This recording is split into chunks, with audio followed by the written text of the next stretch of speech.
On the 24th of March 2015, Germanwings Flight 9525 took off from Barcelona El Prat Airport with 144 passengers, 4 cabin crew, and 2 pilots on board. Shortly after reaching cruising altitude, the actions of one of the pilots resulted in the flight crashing into the French Alps, killing everyone on board. Why did this happen? Could it have been prevented? And what is stopping it from happening again? Hello! Hi everybody! And welcome to Disasters and Catastro-Teas. This is our little corner of the podcast world where we're basically just going to talk about disasters, mysteries, maybe scandals. Maybe all the mysterious situations that happened and just weird things in the world, things that take our interest and maybe take yours too. And we're going to drink tea while we do it. Because we're tea lovers. So if you're a tea lover too, grab a cup of tea, settle down and get ready for today's episode. So because it's our first ever episode, very exciting, just a little introduction to who we are. I'm Rebecca, I'm going to be your host today and I'm a flight attendant. And I'm Justina, I'll be your co-host today and I'm also a flight attendant and that's how we met actually. Today I'm going to be talking to you guys and telling Justina all about Germanwings Flight 9525. And I actually haven't heard about this before, so it's all going to be new for me. Oh wait, you haven't heard about it at all? No. I didn't realise that. No, I haven't. Ooh, okay. Get ready. I actually haven't. Get ready. I think part of it's going to make you sad and part of it's going to make you angry. So, trigger warning for anyone watching or listening. This is going to be talking about mental health, suicide and murder. So if you're not happy with any of those things, this is your warning to click off. But if you are interested in finding out what happened to Germanwings Flight 9525, please stick with us. Stick around. Stick around. And let's do it. On the morning of the 24th of March 2015, 144 passengers boarded Germanwings Flight 9525 headed to Dusseldorf, Germany. The passenger load consisted of citizens of 18 different countries. 18. Okay. Among them were newlyweds, a mother and son, 2 Iranian reporters, 2 opera singers, 16 high school children, so about the age 15, their 2 teachers, as well as some families with young children and babies. Oh, the mix. A real mixed flight, yeah. Like a real that's mixed your flight. usual flight, isn't it? No, not from Barcelona to Dusseldorf, yeah. What day was it? It was a Tuesday. So, Tuesday morning, March 2015.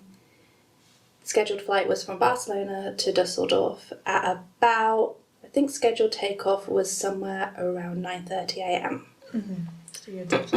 Passengers were welcomed onto the Airbus A320 by 4 members of cabin crew, whilst 2 pilots ran through their pre-takeoff checks in the flight deck. These 2 pilots were Captain Patrick Sondenheimer, who was aged 34, and 27-year-old co-pilot Andreas Lubitz. Quite young, actually, when you think about it. Both quite young. Very young. Sondenheimer actually had about 10 years experience. Okay. He had over 6,000 flying hours, mostly on the Airbus, so quite a lot actually for being so young. Whereas Lubitz was just coming up to, he was on less than 2 years of flying experience. So the crew of the flight had actually already worked one sector that day. So if you don't know, a sector is a flight. They had flown from Dusseldorf to Barcelona and they had worked a 7 a.m. flight. So were they originating from Germany? Was it German based then? Yeah. Okay.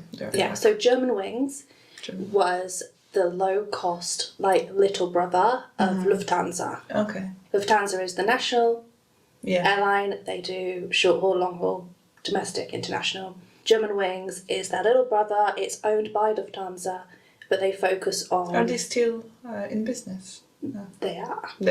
Okay. They are. They focus on low-cost... Cool. So in the UK, obviously, we don't have an equivalent because EasyJet and Ryanair they're are so prominent and they're separate. Yeah. But essentially, it's the equivalent to Ryanair or EasyJet, but based in Germany. So the crew of the flight had already worked from Dusseldorf to Barcelona. That was a 7 a.m. flight that they worked. They were doing the turnaround and then they were due just to fly home from Barcelona to Dusseldorf, just a 2-hour flight. Whilst the plane was being boarded, Sondenheimer mentioned to the first officer that he needed to go to the bathroom and had forgotten to do so before boarding, at which point the first officer said, yeah, just go any time and I'll take over command of the aircraft, no problem. After a small delay on the ground of about 26 minutes, That's a small delay. today, at 10 a.m. local time, flight 9525 finally took off and began its 2-hour flight to Dusseldorf. At 10:27 a.m. the flight reached cruising altitude. At 10:30 a.m. there was radio contact with ATC confirming their route. Everything was normal, just regular check-in. Shortly after that, the pilot left the cockpit. So Sondenheimer left the cockpit, presumably to go to the bathroom. Yeah. And he handed over command to Lubitz. So the first officer stayed in the flight deck. Okay. So this was about 30 minutes into the flight. Within the next 60 seconds, Lubitz changed the setting for the flight deck door from manual to locked. And then he changed the altitude setting for the autopilot from 36,000 feet to 100 feet. Oh my god, that's literally... That's the lowest it can be set to. After about 3 minutes, air traffic control realised that the aircraft was descending when it shouldn't be. At this point, it was descending at 3,500 feet per minute. Jesus, that's so fast. It's like literally going... Just full-on descent. Oh my god. So air traffic control queried over the radio, but there was no response. A minute later, Captain Sondenheimer attempted to regain entry into the flight deck. But he couldn't as it was locked. But he couldn't because it was locked. If it's locked, I wonder. Probably he couldn't use like any emergency codes if it was locked from inside.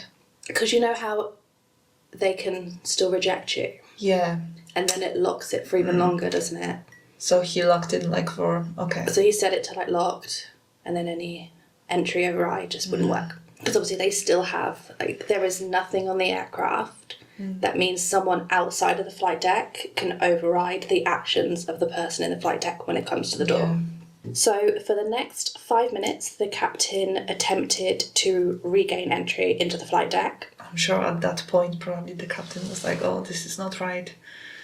He was doing it for 5 minutes. Yeah, you can definitely... I think the moment you get rejected straight away, when you're the captain of the aircraft, you must think something's going on here. And then for 5 minutes, I'm sure he was just... Oh. So on the black box recording, you can hear him banging on the door. You can hear him shouting to be let in. It's a bit unclear. He asks the flight attendant. Some sources say for the crowbar. Some sources say for the axe. Jeremy. Yeah, or a Jeremy. So I'm not sure exactly which one it is. And for people who don't know, they're carried on board for firefighting. If there's fires behind panels, so you can access them. Yeah. So whatever it was that he asked for was one of these tools, firefighting tools, so a crowbar or a jemmy or a... So he had it already, he asked? He had something, he asked for it. He can be heard, like the banging increases, so he can be heard trying to use this to get into the flight deck. But obviously he is unsuccessful because you can't access a flight deck that way. At 10:40, the altitude warning would have started playing, which would have sounded a bit like this. Terrain, full stop. Terrain, full stop. At 10:41, the recording ends. It ends because the aircraft crashed into the French Alps. Oh my god. So many lives as well, isn't it? Throughout the end of the recording, you can hear people screaming as they realised That this what was is not happening. planned, yeah. The entire time, Lubitz does not say anything. His breathing is completely normal, and right near the end he puts on an oxygen mask. It took just 10 minutes for him to take that aircraft from cruising altitude to the side of the French Alps and instantly kill 150 people. I don't know what has to go through the mind of a person that does something like that. I think for us it's so strange to think about as well, because we walk onto every flight. But we trust the people, and we usually trust. don't know the people that we work with, because every flight we're being rostered with completely different flight crew, different flight attendants.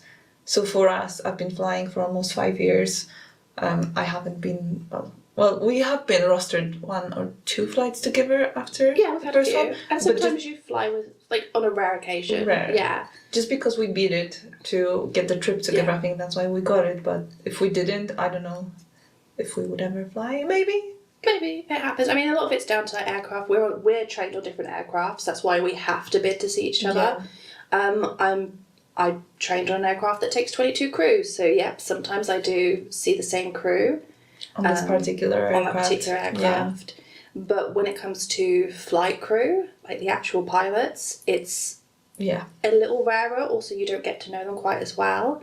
Because they're usually just in the flight deck. Yeah, you don't really see them. You don't really get to chat to them. Especially if it's short flights like that. Especially short haul, yeah. Because you don't get much chance to actually meet Speak them to them, and speak yeah. to them. Exactly. Because they're doing their job, we're Because doing like our with job. this, it's like, so they took 27 minutes to get to cruising altitude. As soon as they hit cruising altitude, they're having to start their checklist Yeah, to go for landing. Yeah, and that's exactly what happened with this case. And actually, on the voice recording, the captain says, all right, we're going to start the checklist for landing. And Lubitz replies to something along the lines of like, hopefully, we'll see.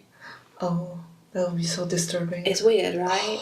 And I think because the captain was like getting ready to go to the bathroom, he kind of didn't really register it. Yeah. Or maybe he said it's so quiet. I don't really know. But I didn't even get the right if, information. like, even if you would hear words like that, you don't want to think that it might be such a bad thing because yeah, you wouldn't. You would just be you've like, got trust in people. maybe there's don't you? bad weather, and I mean it's March. It's March and it's Germany. Maybe he's saying like, we won't have to snowing. divert, or what if we get delayed and we're Yeah. holding, or you know. But yeah, I think it's weird for us because we just assume that pilots are walking into every flight like. Yeah, they They don't would know do each other as anything. well. So Yeah. captain has to trust first officer, and Yeah. first officer has to trust. And I think captain. we assume their mentality is they would do anything to keep that plane from crashing. Yeah. That's literally their only job. That's literally their job. So you would never, ever walk onto a flight and think, that person there No, who's you going don't to want to control think the that aircraft, because this is his just- intention is to take it down because it's so far from what we're expecting their intentions to be. Like by what he said about that landing, that hopefully. I'm just wondering if he planned it. Like, I don't think that was on the day thing because I'm sure there had to be events coming up to this. Maybe some planning involved. I don't know. I don't believe that people do that, something like that, just because, Spur of the today, moment. yeah, spur of the moment, opportunistic. I don't think so. So, we'll take a 2-second break and then I'm going to tell you all about First Officer Lubitz, his history and everything that led up to the events of this day. We're back. Welcome back. So, obviously, to understand why this happened, We need to understand him. we need to understand him. So, let's talk a little bit about First Officer Andreas Lubitz and his history. So, I'm not going to talk too much about his personal life because I don't like to give him too much airtime with that, and also a lot of it isn't confirmed information, like when it comes to like relationships. Hearsays, So we don't really know.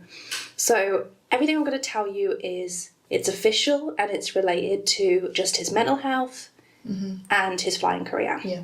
I don't know if he had relationships that were going sour at the time that contributed to this. That's kind of not in the scope of what we're looking at anyway. What we do know is that he was German.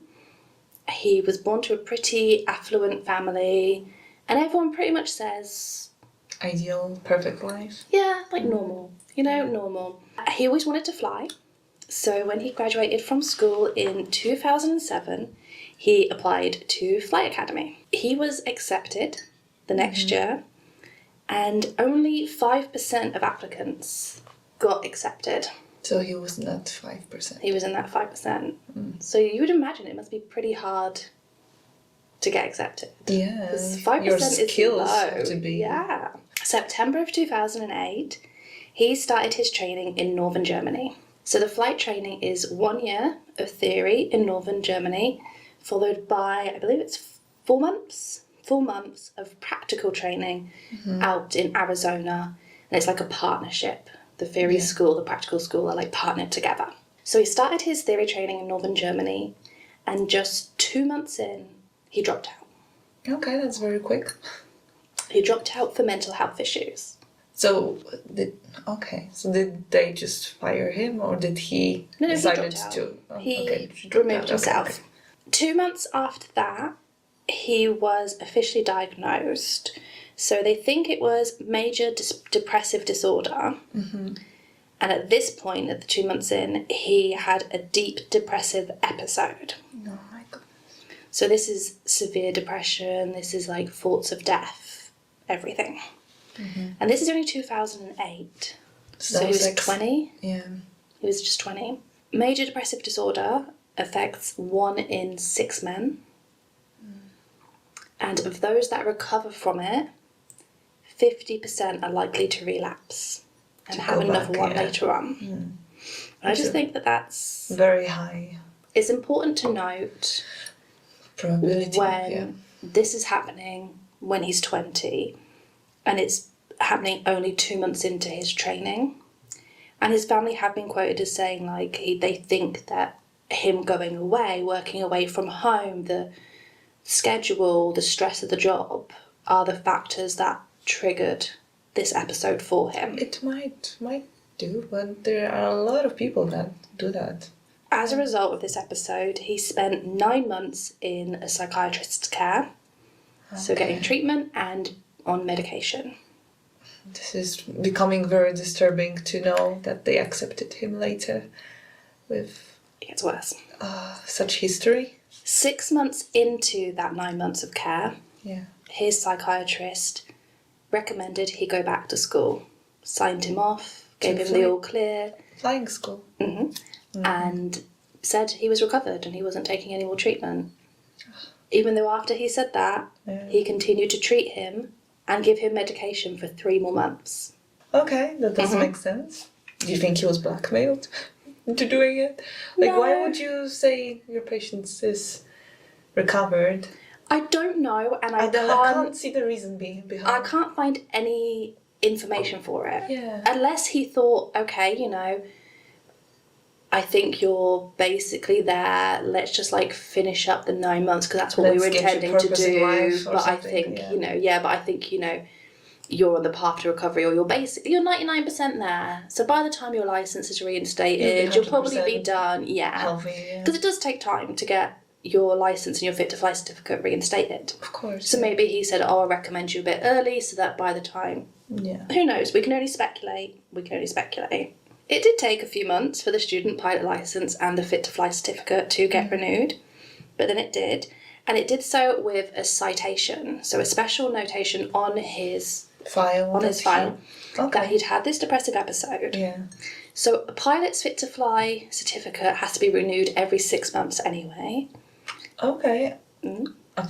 Did you know that? I didn't know that. No, I did not know. I knew it was regular, but I didn't know it was like 6 months. Ours, I think it's once... 5 years? 5 years? But obviously we have tests every single year, but like the certifications, I think but like once the every 5 health stuff, And the idea is if something changes, if you go on any medication, if you have any mental issues, you tell the company. Oh, actually, because I'm approaching my 5 years now, and I actually got an email recently, I think month ago. They sent like a form that I need to update if I've gotten, any of these medical conditions. Anything's changed, anything new. And like yes, no, I think it was like 20 or 30 like medical conditions, and just had to update it, and then they were like, okay, we can renew it. And it's worth noting that all of this is self-declaration. So you can our lie. doctors aren't writing in and telling them. Yeah. It's meant to be us that tells them. Yeah. But this notation meant that it was formal. It was already being told to them. Yeah. And it meant that every time he was looking at getting that fit to flight certificate renewed, there were supposed to be special measures to look at that like element. And obviously we don't really know. You can't trace back all of it. We don't know what that actually entailed, what those requirements were, who was meant to review him, etc., etc. So in 2010, he completed his theory training, and it was time for him to go to Arizona and do his 4 months of practical training. Yeah. Now, Germany is governed by EASA when it comes to flying. America is governed by the FAA when it comes to flying. So completely two completely different regulating bodies. Yeah. two different approaches to things, their own rules, everything. So it meant that when he was going over to Arizona, he had to do all his forms again. So when it came time to declare his health... He did not declare this. He did not declare it. He said no, he had not suffered depression, etc., etc. And on the box where he was meant to mention treatment and medications, he left it blank. Oh. Because I think he knew that this... Of course he did. This Of would course be he did. a problem. Because mental health has been taboo for millions of years. Yeah. Mental health in the aviation industry, still very taboo. Very taboo. Massively under-talked about. And when you think about like the dire consequences things can have, it can cost a pilot his job very quickly. Yeah, very big consequences. So he lied, but he did get caught. Oh. He got caught. So the FAA, if you get caught lying to them about medical conditions, you could lose your license. Pay a penalty. You could pay a penalty. You could face jail time. Oh. Did he get any of these? What do you think? Probably like a small fine. He didn't get nothing? He got told, don't do that again. And a few weeks later, he got to start training. It just delayed him by a few weeks. Wow. I'm in shock because like... Yeah, that's the one that shocked me. That was the point where because the thing with disaster, one thing that interests me about it is there's always a chain, right? Like why things happen. Yeah, it doesn't just happen. This isn't a man who was 100% perfectly mentally healthy his entire life, who walked onto an aircraft one day and said, I'm going to bring this down. There was a series of events that made this happen. Yeah. And you can look and you can identify chances where you could have prevented this. And there are so many chances. And already we've got two. He's not even a pilot yet, and we have two chances. He lied and... And for me, if you're lying about your mental health to the FAA, that says to me, I feel like I need to hide it. Because it's serious. Because it's serious. So I feel like that should be it. Yeah. You lied to the FAA, gone. Yeah. Just gone. Not like, oh... But wouldn't they be like, oh, why did he actually lie? I don't think they further investigated it. I mean, there's no way of knowing. So he got to go to Arizona. He got to do his training and he did 100 hours of practical flying training time. Then he came back to Germany. He continued doing his training like privately. He also got a job as a Lufthansa flight attendant. Okay. And basically he did that until a vacancy came up to actually be a pilot. Okay. At some point in all of this, he moves to Dusseldorf. I don't really know when. Is that where his family was from? No. No, they were from like a little town. Okay. But yeah. In 2013, a vacancy came up and he joined Germanwings where he progressed to become a first officer. By the winter of 2014, he started to relapse. How do we know that? Is it like friends, family reported it? So it starts with like friends and family noticing some things and then it escalates. And it escalates massively. So one of like the first things is he started saying that there was like he had this concern with his vision. Okay. But whenever he went for an appointment, there was nothing wrong with his vision. And then I saw another report that mentioned like tinnitus, which is the ringing in your ear. Yeah. But that can be caused purely by depression. Ringing in your ear? Oh, I did not know that. So it starts to escalate for him. It gets to a point where he was making multiple appointments every week to go and see like eye doctors, ophthalmologists. He ends up getting back in touch with that original psychiatrist and seeking out more treatment. And it's becoming very clear, severe depression. Yeah. By the start of the year, January 2015, he gets put back on meds. Is he still flying at that point? He's still flying.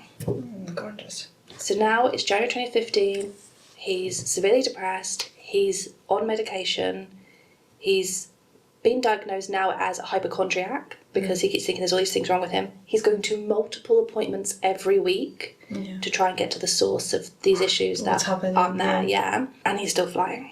By the start of March, it's clear that death and suicide is on his mind. And we know this, not just from the medical records, but from the fact that he was starting to internet search things about ways to kill himself, including things like poison, like what poison is least painful. Oh my God. In March, his psychiatrist gives him a sick note to sign him off for 4 days. 4 days. For 4 days, This is- citing the vision issues. So like vision issues, 4 days. source unknown. That's like that's a joke. So he gets signed off on the 20th of March, 2015, Yeah. for 4 days. And if I remember the date right, it's almost like that triggered something in his mind, because that night he went home and he started Googling all about the A320 flight deck door locking mechanisms. Oh God. Despite being signed off for 4 days, he went to work. Of course. During those 4 days, or like During after? those 4 days. Wow. He was signed off for 4 days. This crash happened on the 24th of March. Jesus. I think it was the day before, the 23rd of March, he did a flight. A similar day, 2 sectors, 2 flights, flew from one place, flew back, and everyone said he was normal. There was nothing weird about the flights, nothing weird about his attitude, his behaviour. Maybe he decided it's not the day, or he was just doing his research. So the next day, 24th of March, flight number 1 was a 7 a.m. flight from Dusseldorf to Barcelona. At some point during this flight, the captain left the flight deck, presumably bathroom break, tea break, and Lubitz did a test run. He changed the autopilot setting to 100 feet Yeah. and then changed it back immediately. Oh. So he like tested what he was going to So do. captain like didn't notice it. No one It's not noticed. nothing. It was too quick. It didn't actually start descending. Yeah. That flight went on as normal. They landed, and then obviously the return flight is when he carried out his plan. Because of all of these things, that's how we know it wasn't an accident. Yeah, definitely not. If he like changed the locks, Google did before. If you had mental health issues, Gave it a trial run, everything. this is just I've got goosebumps now because It's a lot. It's a a lot. lot, isn't it? It's a lot. and so many lives as well. Like why? I mean, I just don't understand people like that, and no, to take so many lives alongside yours, it's And it's interesting because you can literally see the point where he changes from suicide to murder-suicide. yeah, You can tell he initially planned on just killing himself. yeah, and then he was And then like, at some nah. point it changed. And maybe because it was so easy. Like most suicides, it's the action you take is direct. You have to like directly kill yourself. Yeah. You have to ingest poison. You have to Yeah, slit but this your one wrist. is just like I'll let go. He had to type a number in and lean That's it. back, and that was it. The aircraft did it for him. So maybe that's why, but obviously we will never know. So he like he didn't care about his 144 144 passengers, and the crew. full cabin crew, and of course his It's captain. just so scary, especially for us as flight attendants. You just go to work, you make plans, you know, And you that's expect what to I come was- back home for dinner. When I was preparing this episode, that's exactly what I was thinking. And like, obviously, all deaths Yeah. in aircraft crashes are devastating. Of course. But it's because we're horrible. cabin crew, we will automatically like insert ourselves into Yeah. them, and that's 4 cabin crew who were like going home that day. Yeah, and if they're They had short lives. yeah. They had lives that night. They were partners or families, and unfortunately, I couldn't find their names. But they had Definitely. lives. They had lives at home. They had people to go back to. I mean, a Barcelona there and back. It's 4 so hours. It's crazy. 4 hours of flying. Yeah. It's a short day. It's an easy day. And you expect to be like, oh, I'll just get these 2 flights out of the way and I'll go live my life. Yeah, but some didn't. And then it just ended. So, It's just with everything we've talked So about sad. so far, yeah. do you think this was preventable? Of course it was. I think, well, there were chances on the way. There were I mean, chances. I don't think we can exactly prevent things happening like that, but, well, if he was, you know, he was signed off by FAA, yeah, you're okay, but by the doctor as well, you were okay. So those 2, you know. And not to instances. mention, if your fit to fly certificate has to be renewed every 6 months, So every 6 months he had to go to doctors and be signed off again, so those are another chance. and you don't go from 0 to 100, you don't go from I'm totally fine to taking down an aircraft in less than 6 months. Yeah, I think it's Well, like developing theoretically. sickness, Yeah. isn't it? Obviously, Lubitz is the one who decided to take the aircraft down. Lubitz is responsible, but there are, of course, other factors at play. Yeah. So we're just going to take another 2-second breather. And we're going to talk about some of the other factors that maybe didn't cause it, but didn't help prevent it. Yeah.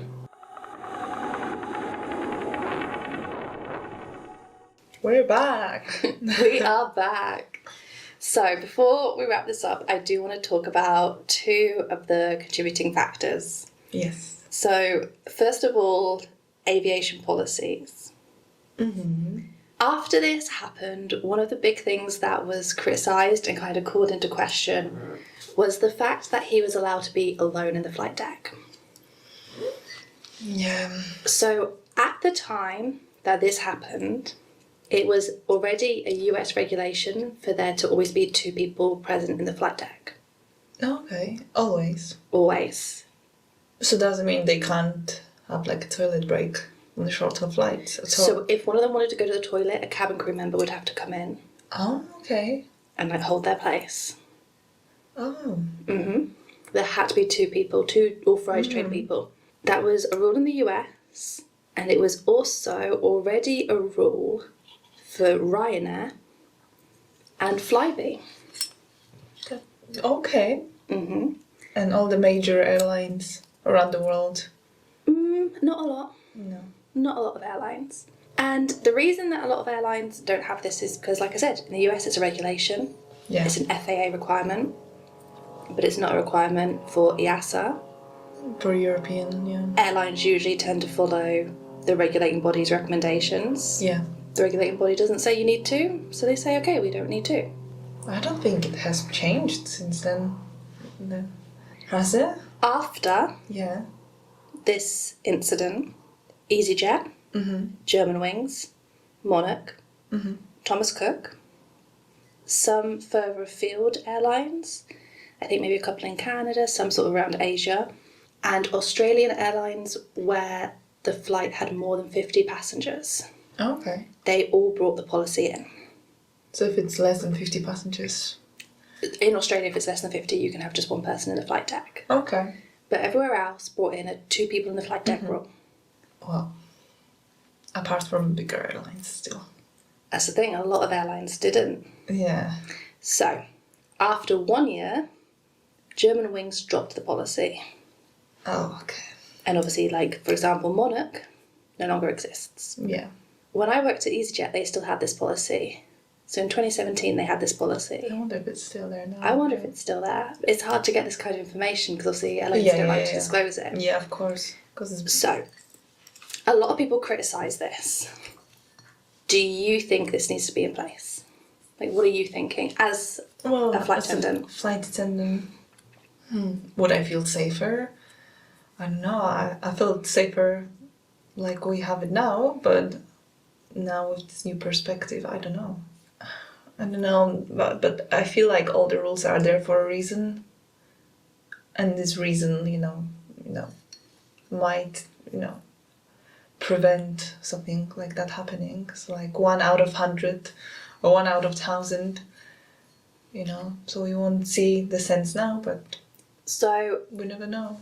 the airlines that don't have it say that they don't have it because it's such a rare scenario, Yeah, which I do agree with. It is a rare scenario. it's very rare, but As well as that, especially when you look at low-cost airlines and how they're designed to function, if you have to have always 2 people in the flight deck, then the flight attendants would have to drop their service everything and go go in. because captain wants to go to the bathroom. Exactly. And on a busy flight, when On you a busy short when flight. you need every pair of hands. Also, security incidents, medical course, incidents, medical. fire scenarios. It's just so You've much. you start with 3 or 4 cabin crew on some of these short haul aircraft. Yeah, like 319, we've got flight 319. attendants. 3 flight attendants. So if one would have to go, One's in the toilet. One's in the flight deck because the captain's in the toilet. then 2 stays 2 and works the flight doing a with medical. 100 people. Handling a fire scenario. So a lot of them said it's just not practical. The practicality does not weigh up to the risk, Yeah. which I think I kind of agree with. And they also say the bigger risk out of the two Yeah. is potential breach of the flight deck. Yeah. Because the other thing that got called into sort of criticism was the fact that there was no way for the captain to override what the first officer was doing to the flight deck door. There needs to be some system in place. Although if that would be captain that wanted to crash the plane, then first officer wouldn't be able to override. So the policies that we have now with being able to override it and lock people out from the flight deck, they were brought in post 9/11. Yeah. To stop breaches of the flight deck. Flight decks, yeah. So again, airlines defended their decisions and said breach of flight deck is probably more commonly tried to happen. I think for me as crew, I'm happy with what they've got. Yeah. As happy as you can be, because it is very rare. Obviously, this went to lots of trials, and it was decided that Lufthansa, the parent company, was not responsible in any way. So they were sort of freed of any blame. Yeah, exactly. Who got the blame? Like, obviously the guy. The guy. But was anybody else pulled into responsibility? His actions were so unpredictable. Yeah. It was him. So, the airline wasn't blamed. Policies, legally, they weren't blamed. Regulating bodies weren't blamed. Just him and his actions. And we all know that because of the black box recordings as well, don't we? It must have been horrifying to listen to those. The families kids of the victims, teenagers, listened to the recording. Have they? Like we said, it's rare. But it's not impossible.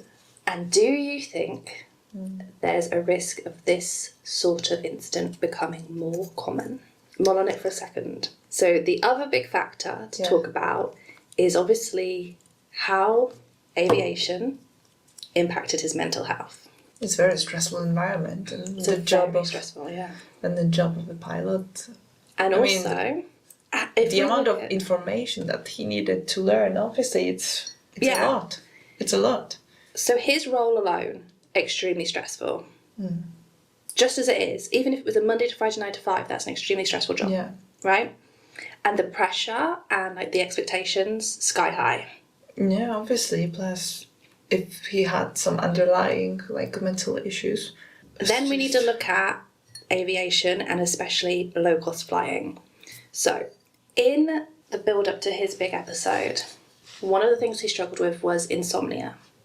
A lack of sleep. And in his diaries, or in the records of his psychiatrist, I'm not sure which, but somewhere written down for me, he notes an improvement of 3 to 4 hours of sleep a night. Okay, that's not enough. It's not, but what I wanted to ask you, we've done short haul flying. Of course. You've done a whole block of short haul flying. For example, this day, the day, that was a 7 a.m. flight. Yeah. So they briefed probably somewhere around 5:30 in the morning. Yeah. Then you get to the airport a bit early. He got to the airport for 5. Even if he commutes half an hour, that's 4:30 in the morning he left his apartment. Yeah, you have that's to get 3:30, 4 a.m. he's waking up. Right? We've all done blocks of work like this. I feel like it's actually quite common for flight crew and cabin crew to work a few days and say, my average was 3 to 4 nights.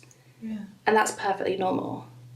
Unfortunately, it is. And a lot of crew have lots of coffees before flights like that.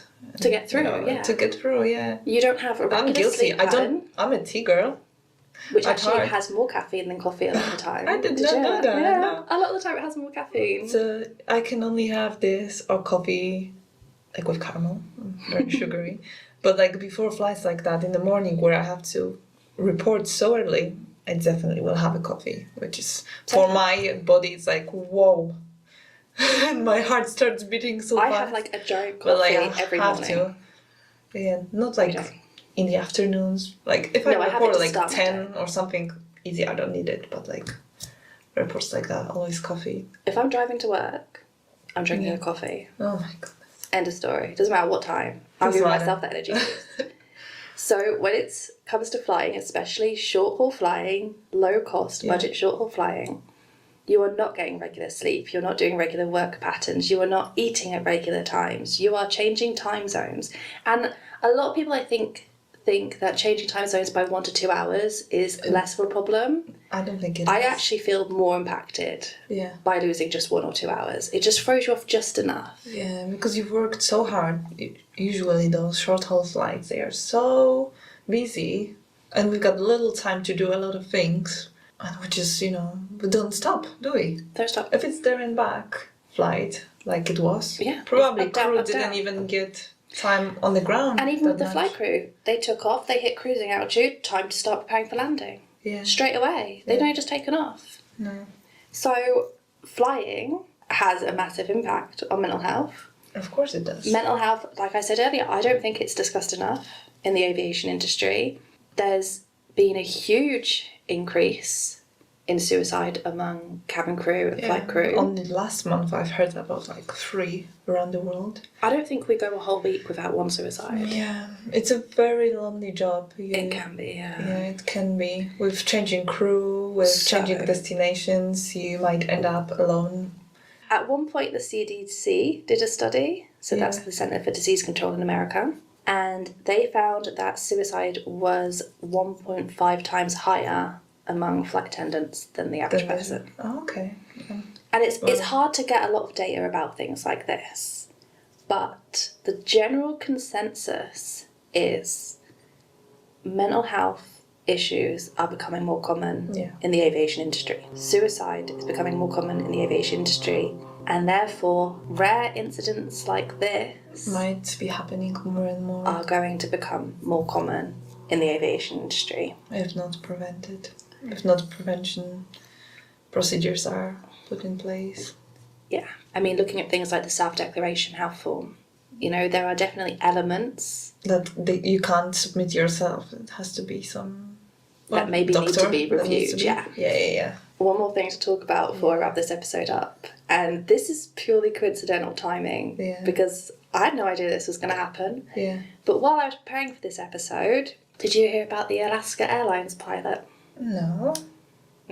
So this happened. It happened on Tuesday. It's not similar, really. Yeah. It's not. And when we're talking about something like this in the scope of mental health, this is probably a little bit of a weird one to bring in, but I'm still going to bring it in. Yeah. So I think it happened on Tuesday, which was the 24th of October. An off-duty Alaskan Airlines pilot was travelling on a flight on the jump seat. So the flight was being operated by Horizon Air on behalf of Alaska Airlines. It was code sharing. He was positioning, so he was flying as passenger, or? He was a passenger. I can't get the information about whether he was a passenger because the airline wanted him to be, or if he was... Okay. But it says off-duty, so I think he was just passengering. Yeah. But obviously because he had a pilot's licence, he was allowed to do so on the flight deck jump seat. Mm-hmm. So he was inside the flight deck? He was in the flight deck. Mm-hmm. So, I've only just learnt about this. I didn't even know this happened until 2 days ago. 44-year-old Joseph David Emerson, he was on a San Francisco-bound Horizon airplane being operated for Alaska Airlines because he attempted to shut down the engines by engaging the fire suppression system. So above the jump seat, there's 2 handles that you can pull. Was he trying to override the... Oh so he tried to pull that, and what that would have done is it would have severed the fuel supply to the engines, because that was to trigger the response to an engine fire. Yeah. Now, cruising altitude, this would do nothing, because the plane can glide, has enough time to glide, or the engines get restarted. If it was takeoff or landing, it would have been closer to the ground. Now, nothing happened. Yeah. He didn't fully pull the handles. Yeah. Just before pulling them, he said, "I'm not okay."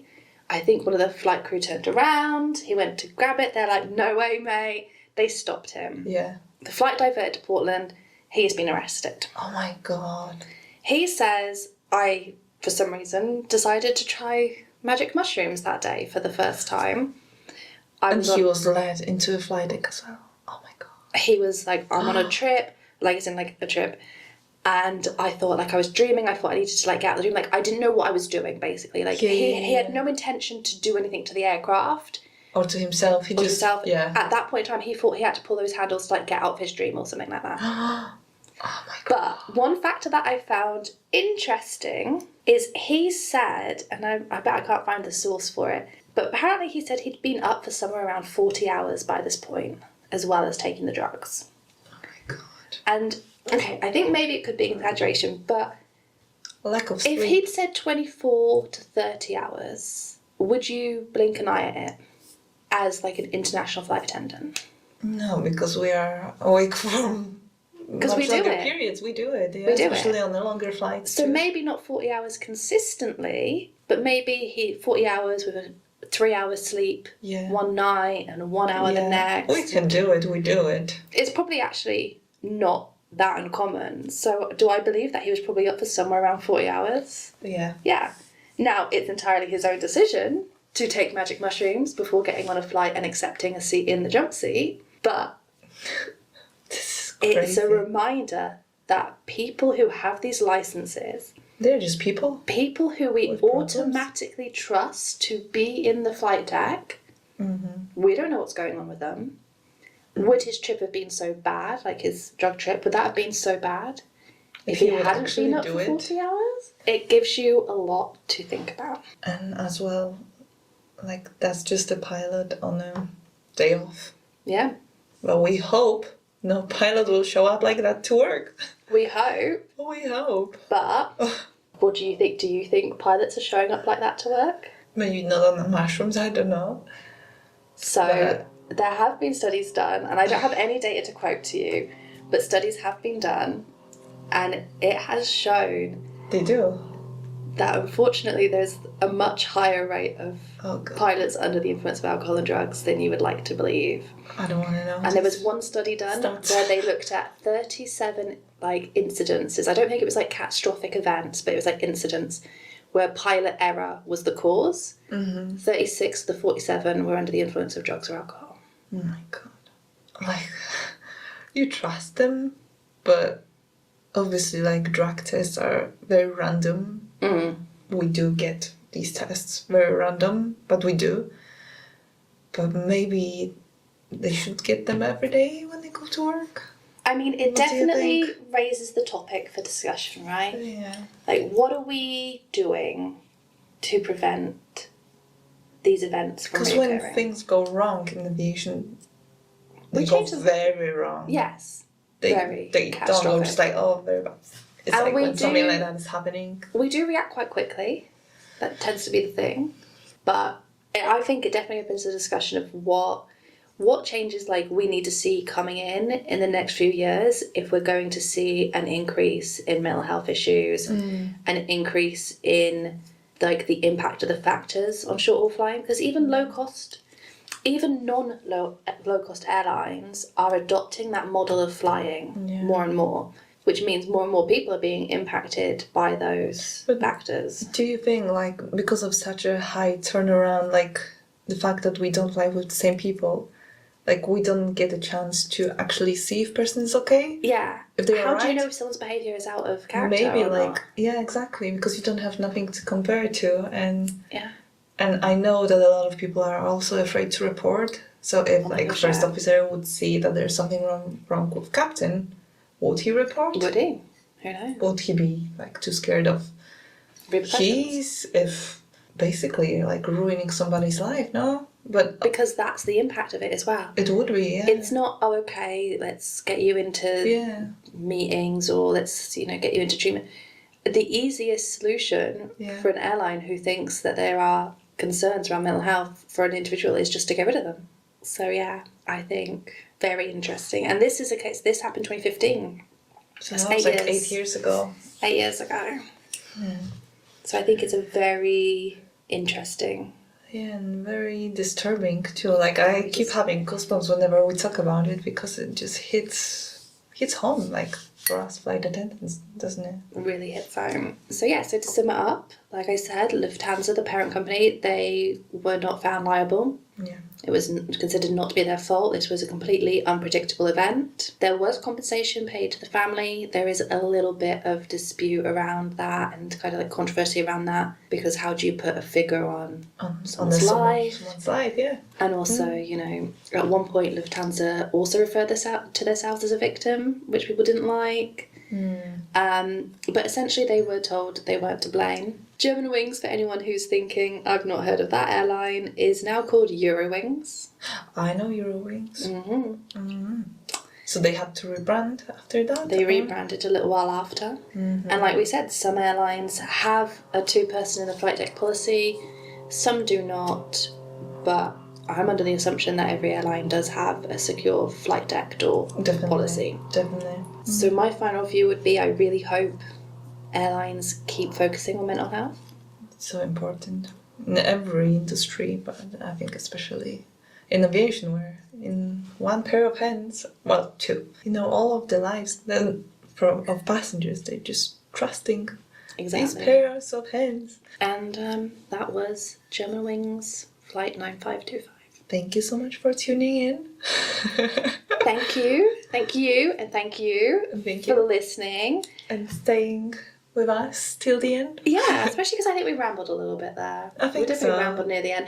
But I think it was just, for us, it's so thought-provoking. And if it's been thought-provoking for you, leave comments. What are your thoughts? Do you think it was preventable? Do you think we need to be doing more to prevent it happening again? Yeah. I'm very intrigued because everyone I mentioned this to before sitting down and recording this, everyone had thoughts. Everyone had some sort of comment. So I would love to know yours. To hear yours. Next episode, Justina is going to be your host. I'll be your host. She's going to be teaching me a little something.